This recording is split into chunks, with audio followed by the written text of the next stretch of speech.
Good morning. Today I'm not going to talk about the COAR controlled vocabularies, but I'm going to walk you through our open science strategy in Spain. I will be giving you an overview. I hope it's going to be of interest and inspiring and useful. I think the most interesting thing is how we got to this national strategy in Spain, because the way has been really long. And after explaining this, I'm going to be focusing on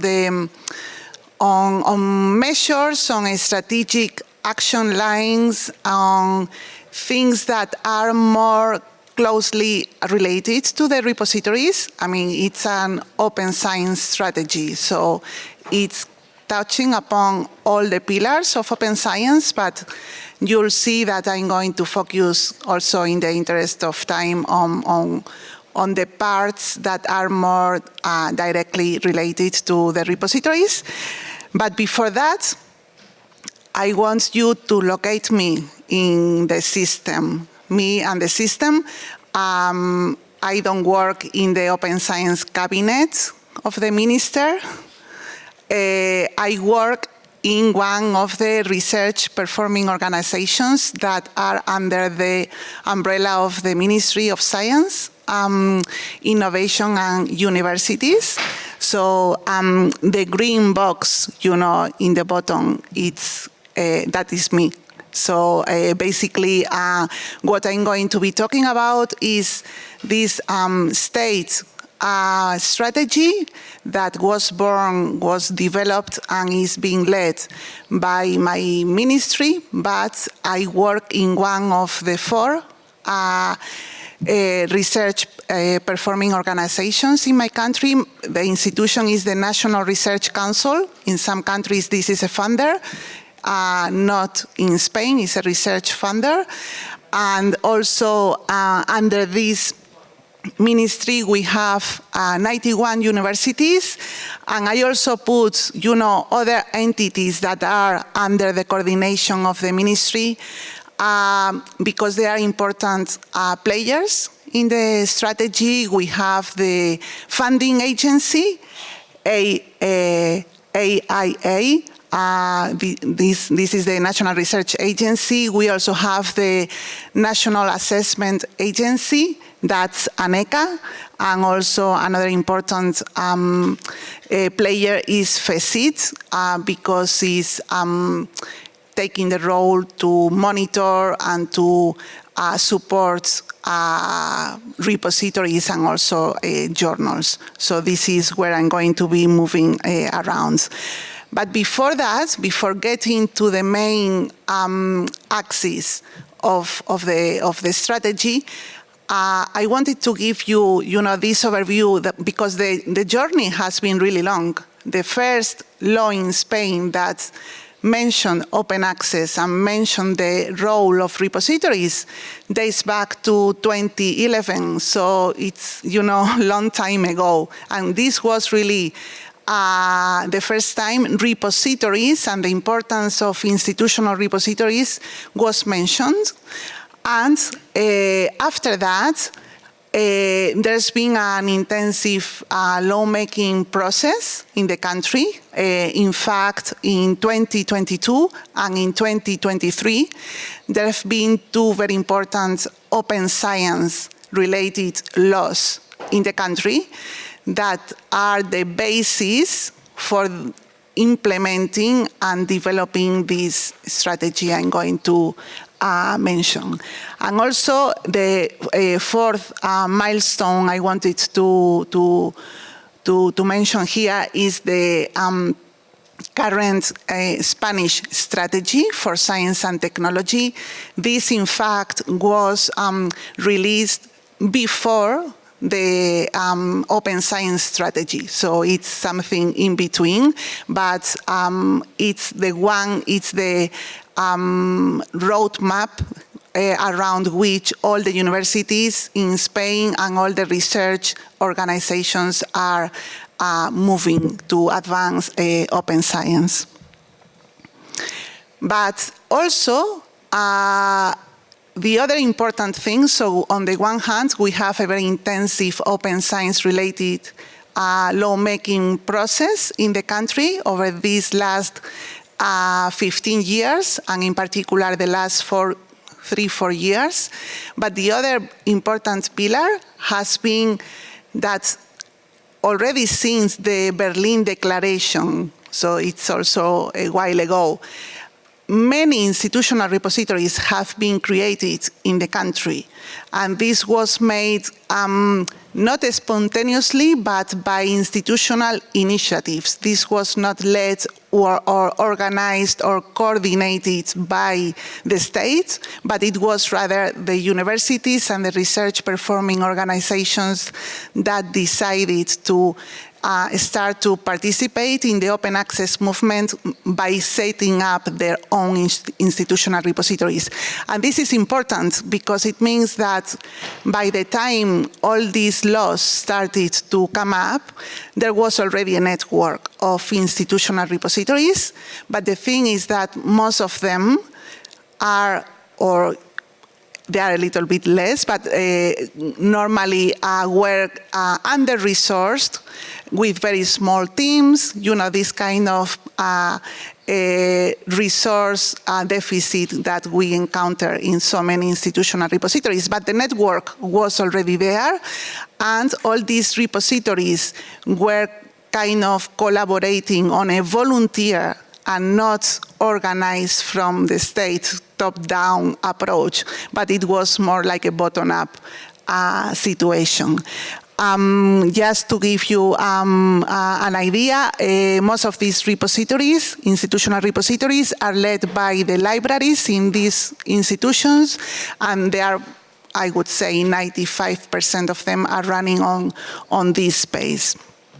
So these are the two important pillars we have to take into consideration before starting to analyze the strategy.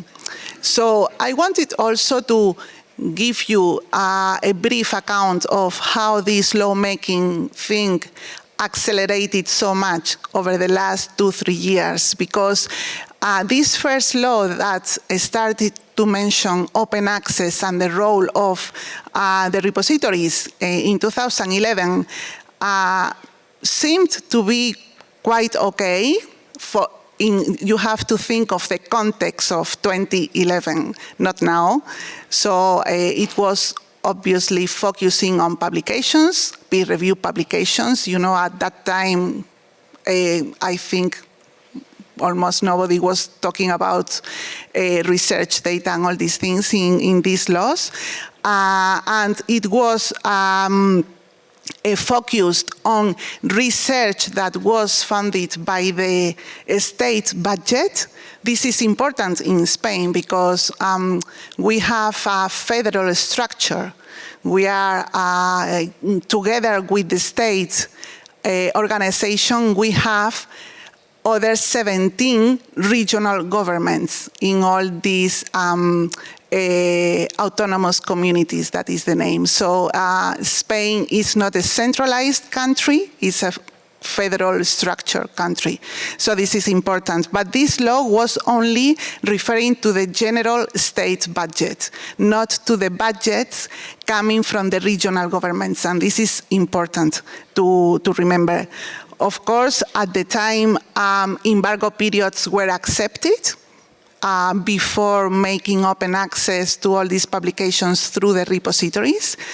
And then there was also a mention to the possibility that the public administration would use these open access versions in the repositories for the assessment, for their assessment exercises. But the thing is that all these things that were in line with the kind of developments in 2011 were all neutralized with the last paragraph in the law that was kind of saying, basically I tried to do the translation, but was saying, all these things that the law is setting for the advancement of open access in Spain won't have to get or be enforced if there are agreements with scientific publishers. So basically, it was giving preference to all the agreements that the institutions and the authors sign with the publishers. So this law was a failure, basically. We had a law, it looked nice, but this last paragraph was not really helping repositories to get to very high rates of compliance. In fact, there was a monitoring study in 2016 to see how well university repositories and the research organization repositories were doing in fulfilling and complying with these requirements. And at the country level, the compliance rate was really low. It was around 20%. And there was an analysis made why, this low rate of compliance. And there were two things that were mentioned. First, a lack of coordination among decision makers. So we had this law, but there was no mechanism to make all these stakeholders and decision makers interact and work together. For instance, like the state administration and all the regional administrations, there was no coordination at all. And also this other thing that was the legal safeguards that prioritized agreements with scientific publishers. And in order to address these two deficiencies, there was this update of the law of science in 2022. So this law, which was passed 3 years ago, not even, was trying to be more assertive. So now we are not talking about open access, we are talking about open science. It's not only affecting publications, but it's also affecting research data, code, software, methodologies. The ministry is not only referred or mentioned to promote, which is always a very vague word, promote, but really to give a more active role to enable, to really make things happen. And another important thing is that now we are talking about research made with public funds, so it's not only state funds, but also covering all the funds coming from these regional governments. And the role of the repository is still very important, but now there's zero embargo period. So it means that the strategy is focusing, or this law is focusing on immediate open access with no embargo periods and in the repositories. And the most interesting part in this law is this mention that beneficiaries of all these public funds to do research are not only the authors, but are also the institutions, should be developing strategies to make sure that they keep all the copyright in order to fulfill these open access, immediate open access obligations. So this is really much more assertive, more bold compared to the previous law of science. Of course, also the law is talking about many other things. Again, this whole thing about the need to link these open science obligations to the assessment exercises is again emphasized, and also fair principles, citizen science. Citizen science is really gathering a lot of attention and resources in Spain. So the other thing that I think is important to emphasize here in this conference is that also there are mentions in the law to other alternative, non-commercial open access venues and formats. So this law doesn't have anything to do with the previous one. But we also got a law of universities.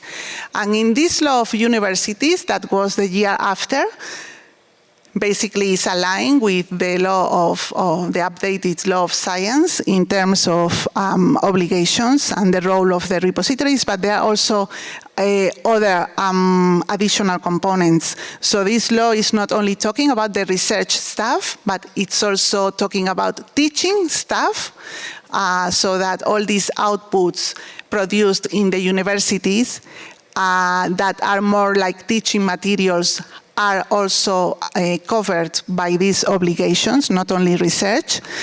And in the law of universities, the role of institutional repositories is even more emphasized, because it's been said, and this is not included in the law of science, this explicit, it says that no matter researchers or beneficiaries use thematic or generalist or international repositories, anyways, they have to deposit these outputs in their institutional repositories. So really, everything is around this type of repositories.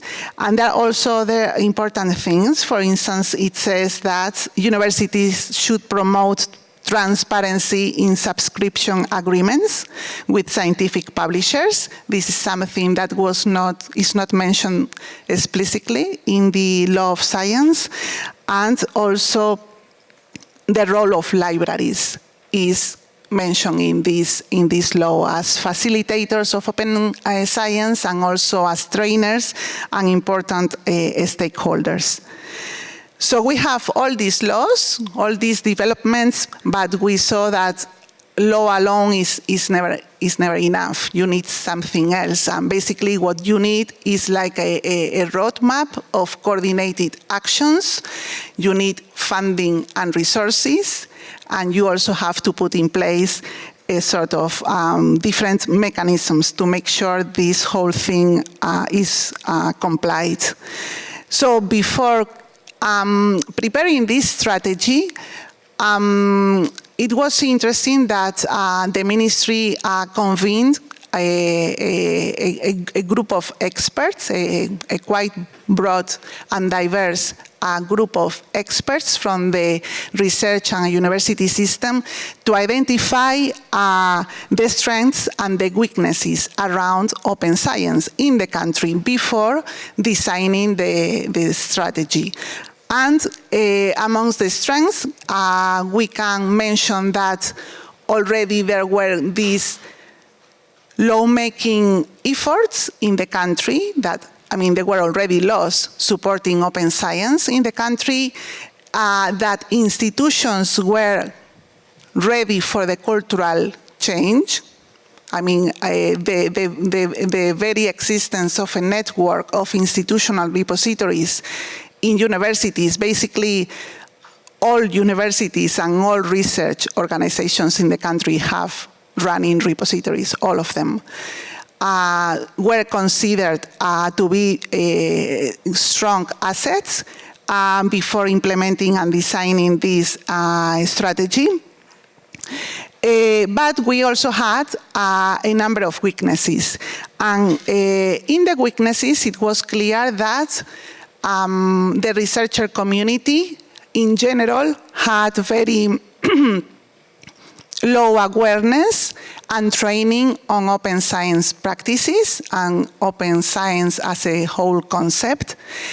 Another weakness was that even though the laws were mentioning that these open access publications, the versions of all these publications had to be or could be linked to the assessment exercises, the reality is that that thing had never been put in place in the country by the assessment agencies, neither the national one nor the regional, and very, very few institutional agencies were doing.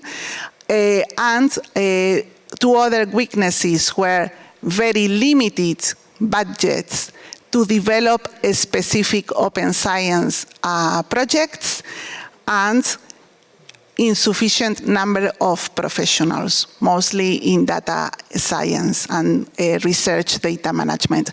So I think it was interesting because this whole analysis was done before designing the strategy. So basically, in May 2023, so it's like 2 years ago, this first government open science strategy was released. This is a state strategy, and as I said, was developed and advanced by the Ministry of Science and Innovation. And there was an initial allocation of almost 24 million euro, mostly to advance open access to publications, and this is together with other specific resources to fund other open science actions and strategic lines within the whole plan. So we are passing from a situation where all these repositories were being developed in the institutions with limited funding in the institutions, and now we really have the state putting money to the system in different ways, and also to advance different pillars of open science. And also another important thing is that there is a clear distribution of roles across the stakeholders in the system. So the strategy clearly defines who is responsible for monitoring, who is responsible for implementing, who is responsible for exploring, testing new open science paths, and also a calendar to publish the monitoring outcomes, how to see how this whole strategy is being fulfilled. In fact, the first monitoring data results are due this year. So for the moment, we don't know in the country how we've been doing as a country with all this strategy. So basically, the objectives are 4. So, of course, we have this immediate open access to publications. This is the main pillar, by far. But then we have all the other 3. I think the second one that is more important, and you will see also because there are many actions happening, is the reform of the scientific assessment system. Finally, the national agency is really doing this, because for many years, since 2011, there was this mention that the national assessment system had to change, but it didn't. And now it is really changing quite a lot. And the other objectives were to establish a system of interoperable digital infrastructures in the country, within the country, but also in relation to international infrastructures, and in particular EOSC, which is the European Open Science Cloud, and finally also ensure fair management. So these are the 4 axes. When we go to see the detail of the strategy, as I said, and this is my personal opinion, but also when you go and see the number of actions and measures that are already put in place after 2 years of strategy, open access to scientific publications, and the whole reform of the evaluation system are the ones with more progress. And for the open access axis, there is a strong interest in really making use of all these laws that were prepared in advance to facilitate it.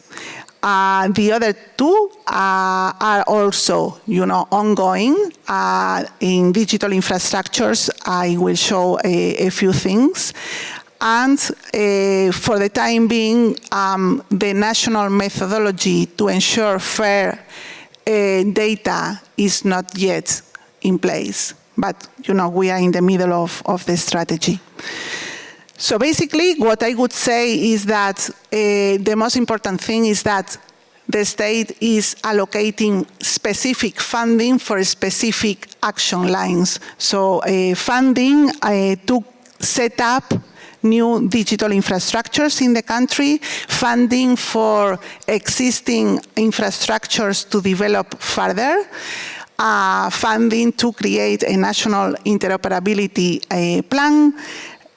For fair data, there are mechanisms to reinforce the implementation of open data laws because as you know, in Europe, a few years ago, I think it was 2021, the open data laws that were more related, the directive in Europe that was more related about opening up access to government data, included also research data as a type of government data. So that law was also there, but was not really being implemented as far as research data is concerned. But I think, and also in the context of our conference, there are a lot of measures that are planned in the strategy to advance open access to publications. I put here, a list that I think is interesting. Of course, deposit publications, peer-reviewed publications in repositories with zero embargo is the most important, but also all the measures to link this obligation to different assessment merits procedures and also to use it as a criterion to be assessed in public calls.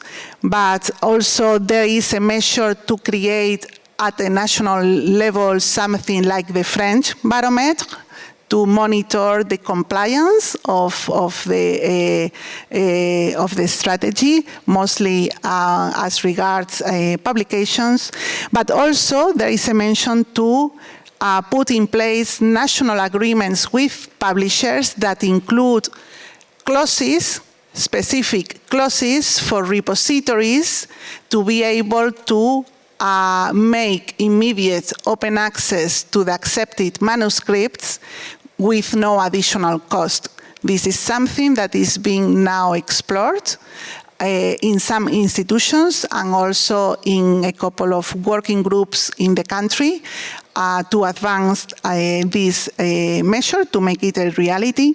And also there is different measures and different funding to diversify, to explore alternative non-commercial publishing models. So it does not include only diamond open access, but also support to these innovative publishing infrastructures that are emerging, and also explore the role of repositories as publishers or as infrastructures that cover part of the publishing services.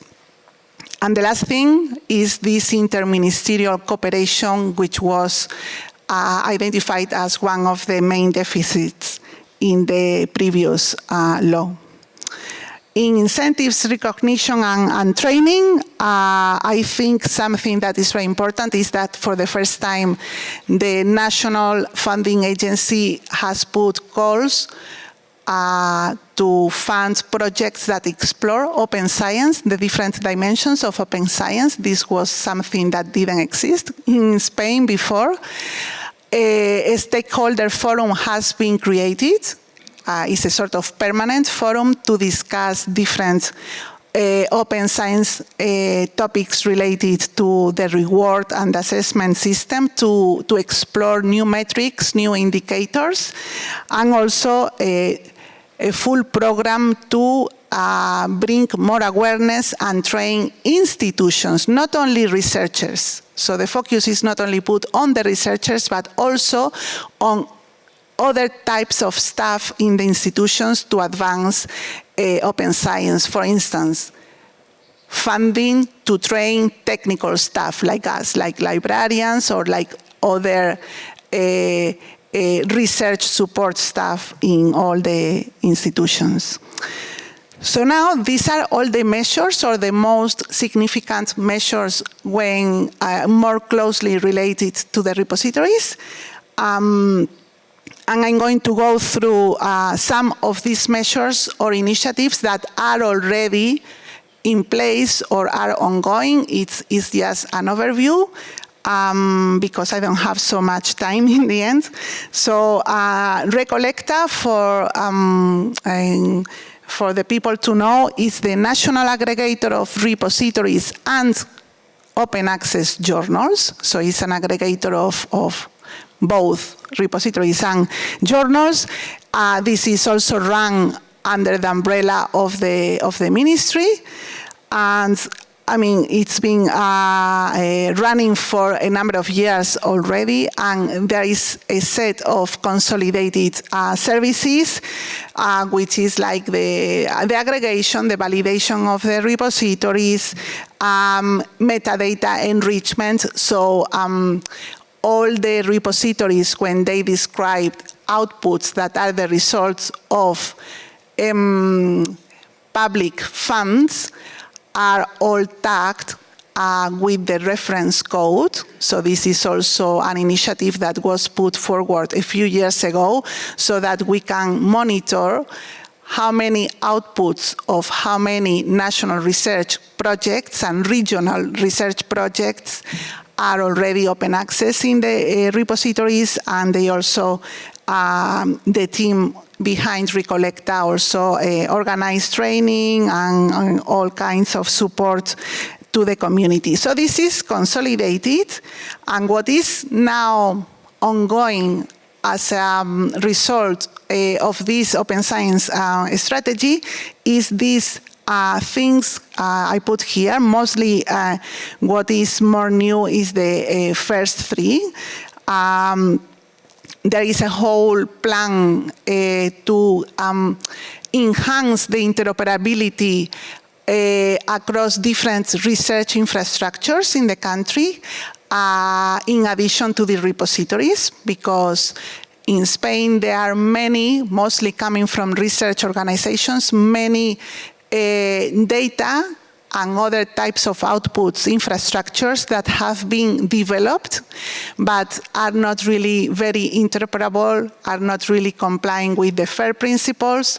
So the idea is to upgrade all these research infrastructures that you can find in the country, put them, and this is ironic, but put them at the same interoperability level of institutional repositories. This means that institutional repositories in Spain are more interoperable than some of these research infrastructures managed by researcher communities. And also the idea is to connect all these infrastructures with the international, the European landscape of infrastructures. Also ongoing, we have, or there is this project to create a certification, a quality certification for the repositories in the country because of the reform, and this is closely related to the reform in the National Assessment Agency that says that outputs have to be in a certified repository to be considered for the evaluation. And also, there is an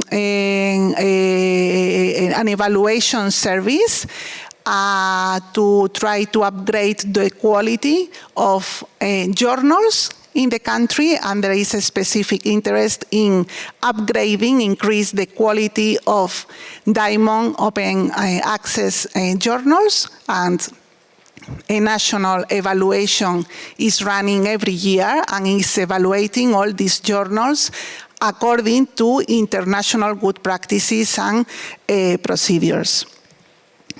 So as I said, a national seal, a certification seal for repositories is underway. For the time being, this is not mandatory, it's only voluntary. The whole thing started last year. So repositories that are willing to participate go through the quality process. But this this whole seal is very much embedded in international good practices. I mean, there is a mention to COAR good practices and many other frameworks. So the idea is not to create a new set of local guidelines, but refer to the international ones. Another thing that is, I think this is really being a sea change in the country, really, is like a specific funding calls for repositories to upgrade. This is the first time that institutional repositories can apply to state funding to do things, to improve, to modernize, because up to now it was mostly institutional funding to cover all these things. So there is an annual call every year. This last year was it's a competitive call, so this is not meaning that all the repositories in the country get money, but quite a bunch of them, and they are basically using the money to not only to do software migrations, but also to develop data-related services, to develop also innovative services, more interoperability. So I think that this is really having a very clear impact in the community of repositories. Also, I'm going to go a bit faster. Another important thing that is happening now, and is really a sea change in the country, is that finally the National Assessment Agency changed.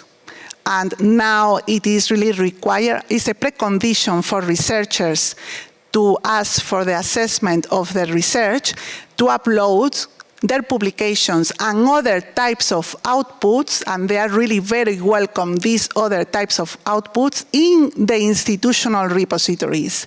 And this started 2 years ago, and in general, all repositories in the country have seen a huge increase of contents in their platforms and also much more engagement from their researchers.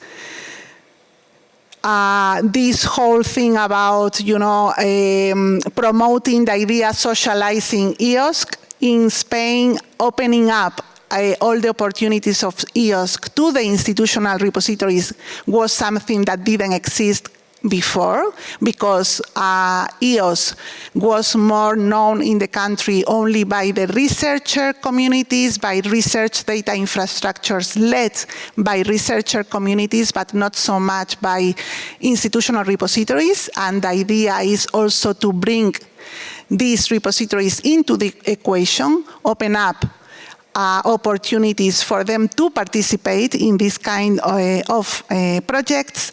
And also the ministry is taking this active role that is behaving, or is really the legal entity in the country to participate in all these European consortia for research infrastructures. This was something that did not happen before. I was trying just to give you a very brief overview of what we are doing in my institution. So this could be just, I won't go in detail, but how we fit in this whole national strategy. We have a green mandate in the country.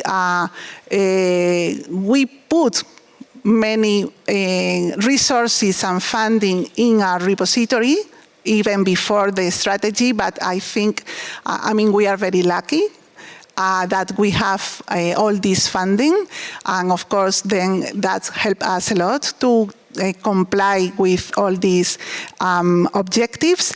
But we are also experimenting with the publish, review, curate services on top of the repository. We are also experimenting with hosting diamond journals on top of our infrastructure. We are also, we developed an automated tool that is open source, so it can be used by anyone. It's called FAIR-EVA to measure the level of compliance of our research data with respect to the FAIR principles. And these are all things to engage and also to train researchers more in these topics. But we in the institution also have a lot of own funding to contract professionals in the data science realm. So now in January, 200 professionals started, 4-year contracts, specifically to focus on AI and open science related issues. And this is also something totally new. And for instance, also citizen science, all the participation in EOSC. My institution is the mandated organization in the country to represent the interest of Spanish institutions in EOSC. And just, I'm finalizing 1 minute. What's the situation now in the country? You remember that 20% in 2016. Compliance rate of, 20% open access in 2016. We are now in this study that was done last year by the community of research libraries. This is not the barometer, the national monitor, because it doesn't exist yet. So research libraries made their own study. So last year we got, as a country, aggregated data to 80% of open access publications. And I think that institutional repositories have always been very widely used in the country, really, because we had this long journey. Now we are getting funding and resources and support from the ministry and other entities, but really, like for many years, we had all this support in our institutions. And also wanted to show you the Open Data Portal. This is a state project where the focus was mostly on government data, but now there is the initiative to include all the, to harvest all the research data available in the institutional repositories. So, 20 seconds, and I finish. This is my personal opinion. Here we are in the half full, half empty glass dilemma. Is transformative enough? This strategy is really changing things. Where are we after 2 years of implementation? I think we are, as a country, in a much better position now. Now there is specific funding for specific actions within the open science landscape. Now we have coordination between the state government administration and the regional administrations. Now we have the reform of the National Assessment Agency. Now we have funding, specific funding, not only for the researchers, but also for the technical community from the repositories. And we have national policies and monitoring for many of these things. Of course, I also put, because I don't want to project that it's perfect. It's not perfect. It's never it is. But, we have the to-do list there. We have to, for instance, with monitoring software, open source software compliance, and also monitoring the degree of digital preservation of research outputs that is not yet here. So I just finalize saying that, being part of COAR, is always very inspiring, because if you go to read the whole strategy, is constantly referring to international good practices, international benchmarking. So this is what these kind of conferences are for. We go back to our countries and our institutions, remembering all the interesting things and how they fit into our national and institutional roadmaps. So thank you. Thank you. Thank you, Isabel, for your comprehensive introduction. So I'm sorry from the floor. So the question time. Any? So while we are receiving a question, so maybe Kathleen and June will prepare for the next session. So any question or comment? Okay, and also, of course, you can speak English. English? So, yeah. わかりました。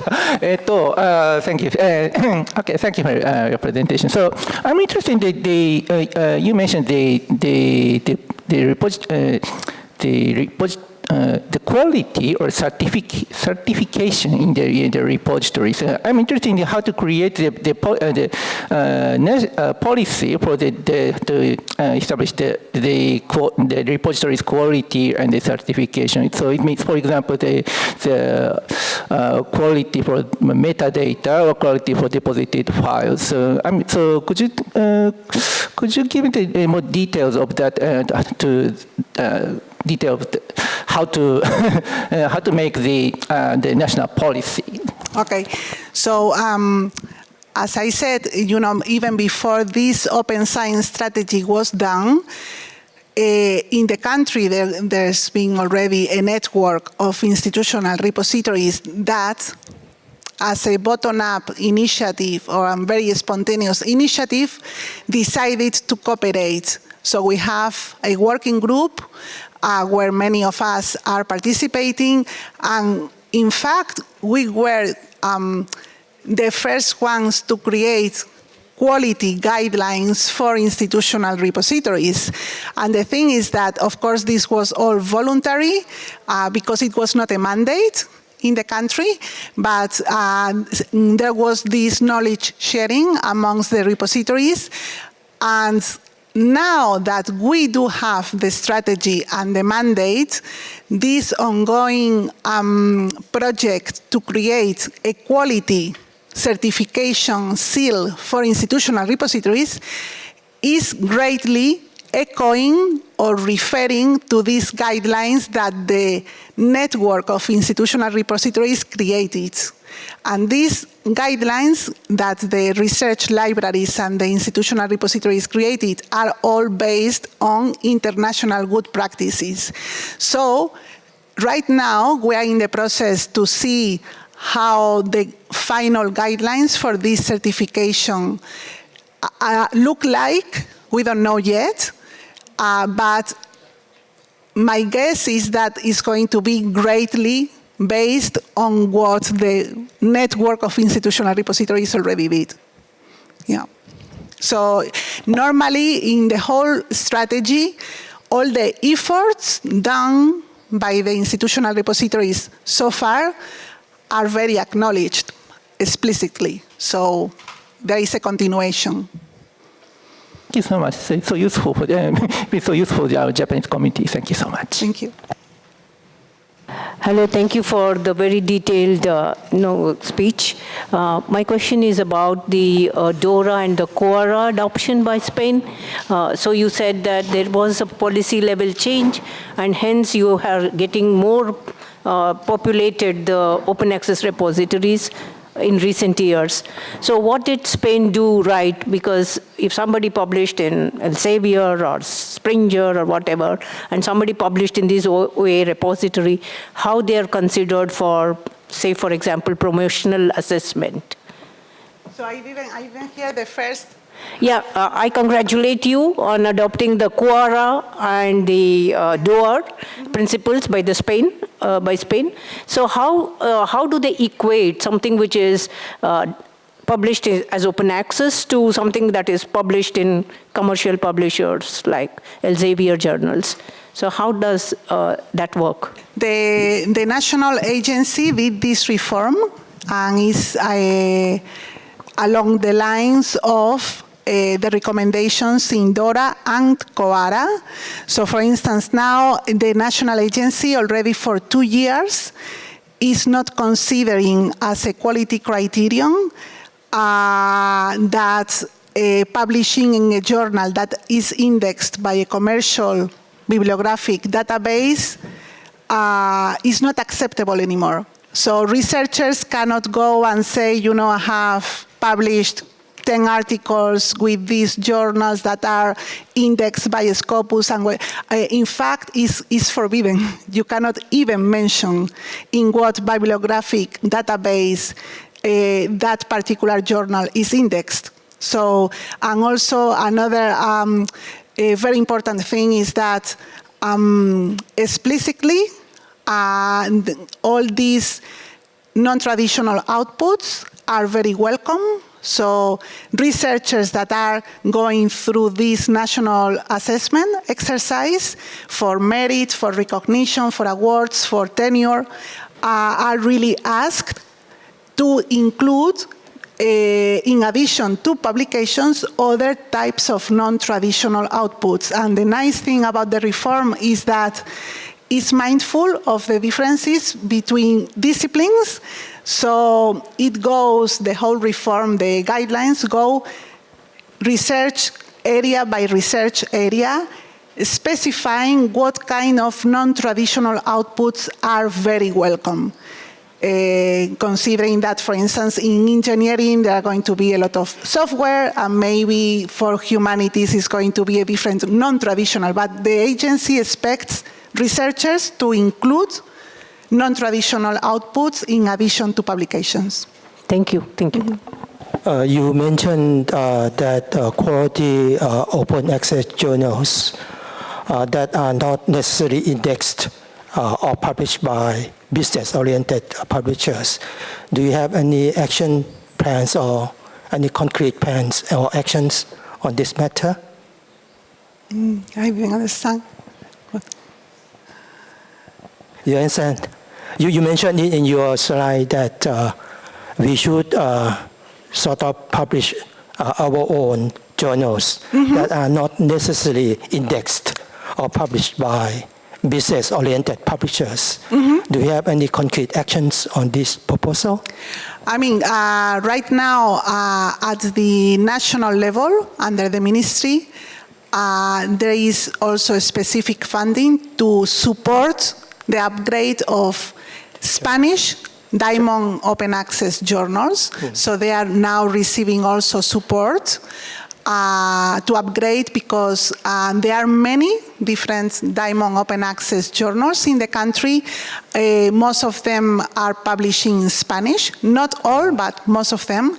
So also this is an action that is being promoted. Also multilingualism is being promoted, and in the National Assessment Agency, researchers don't get penalized if their articles are in Spanish or they are not in English. So these things are starting, and another thing that is being done at the country level and also at the institutional level is to look for these emerging publishing initiatives that have nothing to do with commercial. It doesn't matter. It doesn't mean that in Spain the institutions are not having agreements with the commercial publishers. They are.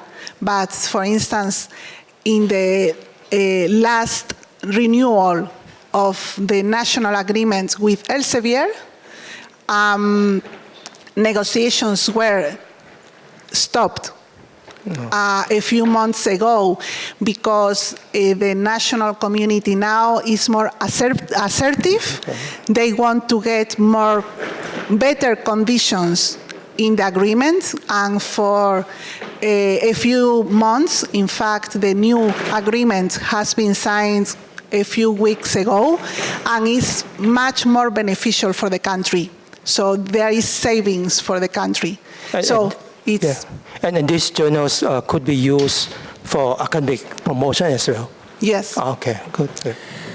Thank you so much. Unfortunately, we have to move on to the next session. So please join me to give her the round of applause again.